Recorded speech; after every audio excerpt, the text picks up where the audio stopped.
Chers amis, avant toute chose, permettez-moi de vous dire que je vous souhaite d'être en bonne santé, tout comme vos familles et vos amis.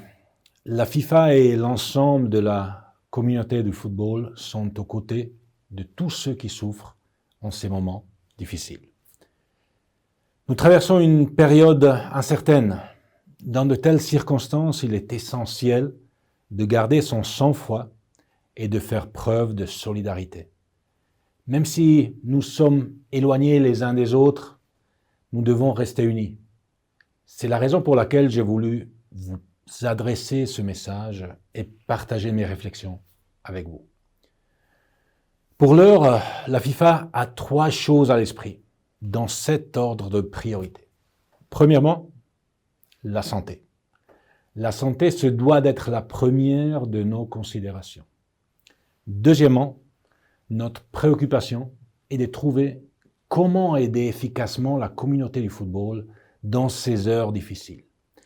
Et enfin, troisièmement, puisque la vie a ralenti, essayons de mettre cette expérience à profit pour réfléchir à notre avenir. Comment sortir de cette épreuve plus fort que jamais, de façon stratégique et unie, en consultant et en écoutant les idées de tout un chacun.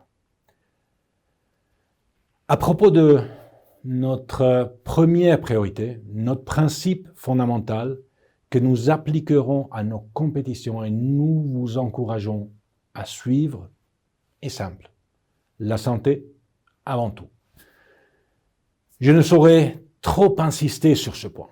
Aucun match, aucune compétition, aucun championnat ne mérite qu'on lui sacrifie ne serait-ce qu'une seule vie. Où que vous vous trouviez, ceci doit être parfaitement clair dans votre esprit. Il serait totalement irresponsable de reprendre les compétitions si la situation n'est pas sécurisée à 100%. S'il faut attendre davantage, nous le ferons. Mieux vaut patienter que de prendre le moindre risque. Écoutons donc les messages des autorités sanitaires, écoutons les experts, travaillons avec eux et suivons leurs directives et leurs conseils. J'aimerais également remercier ceux d'entre vous qui ont mis le football au service de la diffusion des messages de santé, en les partageant avec vos communautés respectives. Je suis fier de la solidarité, de la réactivité et de la générosité dont vous avez fait preuve. Nous touchons à la même essence du football et de l'esprit d'équipe. Maintenant, il nous faut continuer dans cette voie. Chers amis, vous avez sans doute entendu parler d'une autre de nos priorités. Je parle du fonds d'aide d'urgence que nous mettons en place. J'aimerais vous en dire un peu plus à ce sujet. Grâce au travail réalisé à la FIFA au cours des 4 dernières années, notre situation financière est très solide. La FIFA jouit d'une bonne réputation sur les marchés financiers, ce qui nous a permis de consolider des bases solides en constituant d'importantes réserves. Mais ces réserves n'appartiennent pas à la FIFA, c'est l'argent du football. Quand le football va mal, nous devons réfléchir à l'aide que nous pouvons lui apporter. C'est notre responsabilité et notre devoir. Telle est mon opinion en tant que président de la FIFA. Le football étant à l'arrêt partout dans le monde, nous sommes confrontés à des problèmes financiers à différents niveaux. Nous sommes tous touchés, du football de base aux équipes professionnelles. Nous travaillons actuellement à vos côtés pour évaluer l'impact financier et proposer une réponse adaptée. Il est important que vous sachiez que nous ne vous abandonnerons pas et que nous trouverons des solutions ensemble. Vous ne serez jamais seuls. Nos équipes travaillent actuellement pour définir la réponse la plus adaptée à vos besoins. Bien entendu, ce travail doit s'effectuer de façon claire, transparente et objective, ce qui signifie que les principes de bonne gouvernance doivent s'appliquer, comme toujours.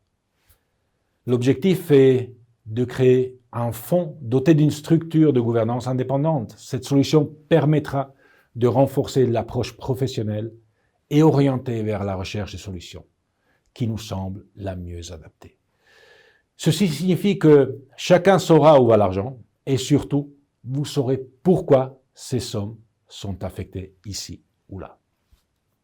Par ailleurs, afin d'offrir une aide immédiate à chacun d'entre vous, j'ai demandé à l'administration de la FIFA de prendre, avec l'approbation bien sûr des commissions concernées, les mesures nécessaires pour anticiper le versement de la seconde moitié de vos frais opérationnels dans le cadre du programme Forward, prévu pour le second semestre de cette année.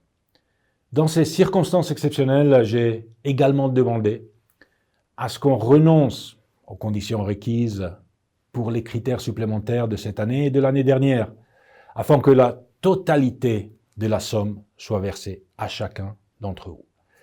Ce versement devrait vous aider et soulager la pression à laquelle vous êtes actuellement confrontés, tandis que nous continuons de bâtir ensemble une réponse à long terme. Chers amis, en conclusion, la santé doit passer avant tout. Mais ces circonstances exceptionnelles peuvent aussi être l'occasion pour nous de nous tourner vers l'avenir et de voir quels enseignements nous pouvons tirer de cette expérience. Si le football parvient à mettre en place une conversation dans laquelle chacun apporte une contribution positive et place l'intérêt général et global au-dessus de l'intérêt particulier, je suis convaincu que l'avenir peut être meilleur que le passé, car nous serons mieux préparés pour affronter les prochains défis. Actuellement, nous concentrons nos efforts sur 3 domaines. Nous avons commencé à évaluer les questions qui se posent pour le calendrier international des matchs. Et après avoir parlé avec vous, les associations membres de la FIFA, j'ai conscience que nous devons protéger les équipes nationales car le football international constitue, pour la grande majorité d'entre vous, une question de survie. Ni plus, ni moins.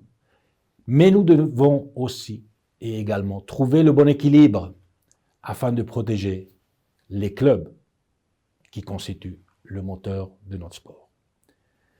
Deuxièmement, comme vous l'avez vu récemment, nous nous sommes penchés aussi sur les contrats des joueurs et sur les périodes de transfert avant de faire preuve de flexibilité et de bon sens dans notre approche juridique.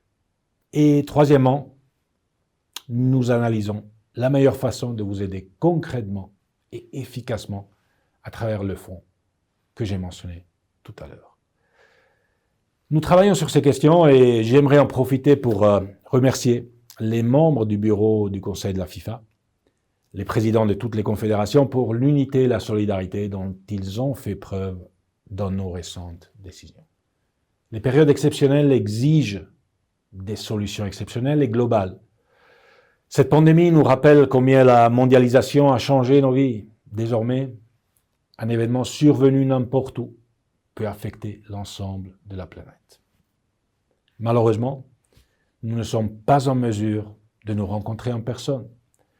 Nous avons dû reporter les sommets exécutifs du football ainsi que le congrès. Mais malgré tout, nous pouvons mettre cette période à profit pour, ensemble, travailler avec la technologie disponible pour échanger davantage, parler des défis communs que nous aurons à relever et réfléchir à l'avenir. Dans cet esprit, je continuerai avec toute l'équipe de la FIFA à m'adresser régulièrement à vous. Comme toujours, n'hésitez pas à nous contacter moi-même ou un autre membre de l'équipe pour nous faire part de vos idées et de vos propositions. Nous en discuterons ensemble et nous verrons si elles peuvent être réalisées. Mes chers amis, soyez prudents et prenez bien soin de vous et de vos familles. Continuez à suivre les recommandations des autorités sanitaires de votre pays et de l'Organisation mondiale de la santé. À très bientôt, mes amis. La FIFA est avec vous dans ces moments difficiles et ensemble, nous allons gagner. Merci.